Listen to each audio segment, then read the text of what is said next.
বিজয়নগরে দীর্ঘ বছর প্রতীক্ষায় স্বস্তি পেলেন ভাটিকালী সীমার জনসাধারণ। আলমগীর হোসেন, বিজয়নগর প্রতিনিধি, ব্রাহ্মণবাড়িয়া।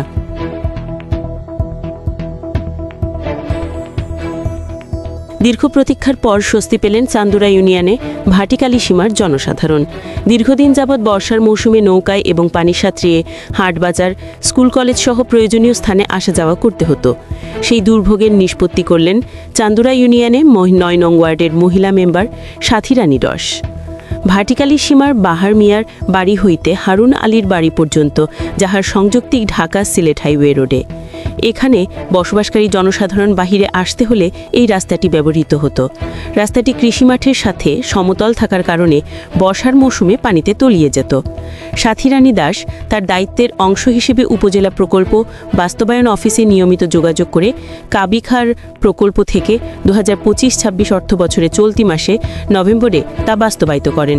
যদিও প্রকল্পটি ছিল ২.৫ মিটার প্রস্থে ও ২.৫ ফিট উচ্চতায়, তিনি ৬ ফিট আর অর্ধাংশ ৪ ফিট উচ্চতায় বাস্তবায়িত করেছেন, যাহা বরাদ্দকৃত অর্থ দিয়ে সম্পন্ন করতে হিমশিম খেতে হচ্ছে। এ বিষয়ে উপকারভোগী এলাকার জনসাধারণ জানান, এই রাস্তার জন্য আমরা অনেক কষ্টে ছিলাম। বাচ্চারা বর্ষার মৌসুমে স্কুল কলেজে যেতে পারত না। বর্তমানে মেম্বার সাহেবের উদ্যোগে আমরা নিঃশ্বাসে স্বস্তি পেলাম। ওনার বরাদ্দে যতটুকু ছিল উনি চেষ্টা করে আমাদের রাস্তাটি করে দিয়েছেন।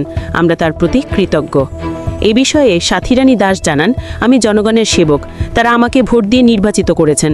তাদের সুখ দুঃখ দেখার দায়িত্ব আমার আছে। দায়িত্বের অংশ হিসেবে আমি চেষ্টা করেছি তাদের সমস্যা কিছুটা সমাধান করার জন্য। যতটুকু বরাদ্দ ছিল অ্যাভারেজ করে মাটির পরিমাণ ও উচ্চতা বেশি করে ব্যবহারে উপযোগী করে দিয়েছি।